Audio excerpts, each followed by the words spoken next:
Meet Bono Hloka. He is blind and not capable to work and take care of his family. He has been struggling and survives by begging in the streets of Harare. Begging is his source of income, and by that he has been taking care of a family of 9.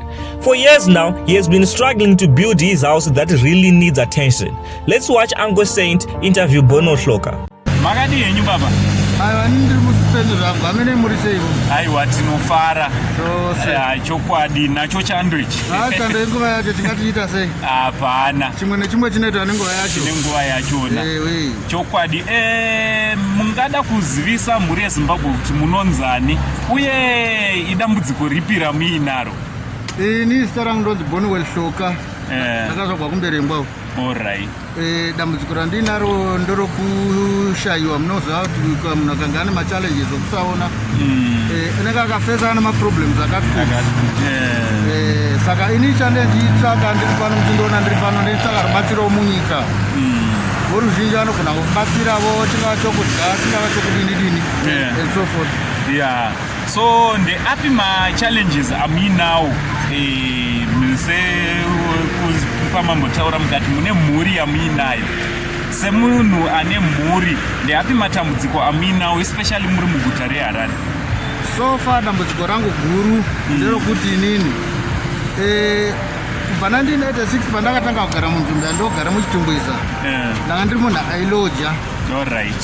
Sezvineivo mukuloja imomo kune chingota mitauro yekuti kwatika mapiece of land mwanenge achidawo zvimasendi achingoti guma-gumawo zvimasendi. Saka ndandakatengawo imwe piece of land munzvimbo yatinogara muchitumbwiza asi muchinji machitsvatsva. Saka imomo machitsvatsva ndakabva ndatengawo piece of land. Ndatenga piece of land apa tatatengeserwa navanhu vatitengesera vachiita sokuti maruzevha. Ndokubva kanzuro yapindira ikati aiwa zvitendei kuti zvitiwe nenzira iyoyo. Ndokubva vatipegera mastendi aya abhenaiziwa ava under council anga ari amadzishe. Saka nokuda kwazvo ndakazopfekebva piece of land yangu kati kwazofana kuvakwa nenzira yakanaka ndandakuvakawo zviya izvi ungoti muwane ndowana pokugarawo nemhuri. Saka kanzuro yapindira wadai ndobva atipegera akati mofana kuchivaka. Saka ndakaofewa piece of land necouncil yeManyame. Iye zvino ndoda paproblem yokuti ndinodosha ndotangira papi dho vakandipa ndandambovaka chimwe chimbawo changu chandachigara sofa iye zvino. Saka iye zvino muri kugara kupi? Iye zvino ndiri kugara kuchitumbwiza kunonzi hakusi kuchitumbwiza kwesa yakatogwa neManyame. Pamurisa. Saka pamuri kugara ndepenyu kana kuti ndepekuroja? Pari zvinhu ndepangu pana ndambotengawo makore zvinhu zvichakanaka. Alright. So ndo pachona pia muri kuti zvoni muri kuda kuti muvake zvakanaka. Ndo pandikuda ndivake zvakanaka zvinodiwa nevecouncil. Alright. So mhuri yeZimbabwe ndofunga muri kungozvinzwira kuti baba vari panapa vari kuti aiwa pekutoti vavake vanapo asi chiri kushayikwa maresources ekuti vange vachivaka pekuti vange vari vanogara nemhuri. Saka mungada kuti zivisawo nekuzivisa mhuri yeZimbabwe kuti mune mhuri yakakura sei? Ini vana vangu handinavo sofa vari kurarama vashanu. Alright. Sezvinova zvazvowo unongoziva kuti munhu ava nemhuri. Vamwe vanenge vari vanhu vadova vakuru asi vanenge verengwa iri mhuri yako. Ndizvozvo. Vanenge vari vanhu vanenge vachidipenda nemi. Vanodipendawo neni. Ndizvozvo. Saka vandinavo vashanu plus vazukuru. Alright. Vazukuru vana. Alright. So all together tiri kuti mune mhuri ingasvike vanhu 9 vaya muri kuriritira.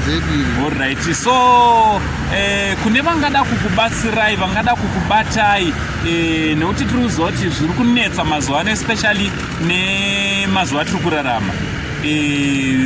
Vangada kukubatsirai vachaona video ironeri vangakubatei sei? Vanenge vachida nezvangu ndinowanikwa panhamba cellphone number dzinoti idzo 078 772 another 72 zvakare 68.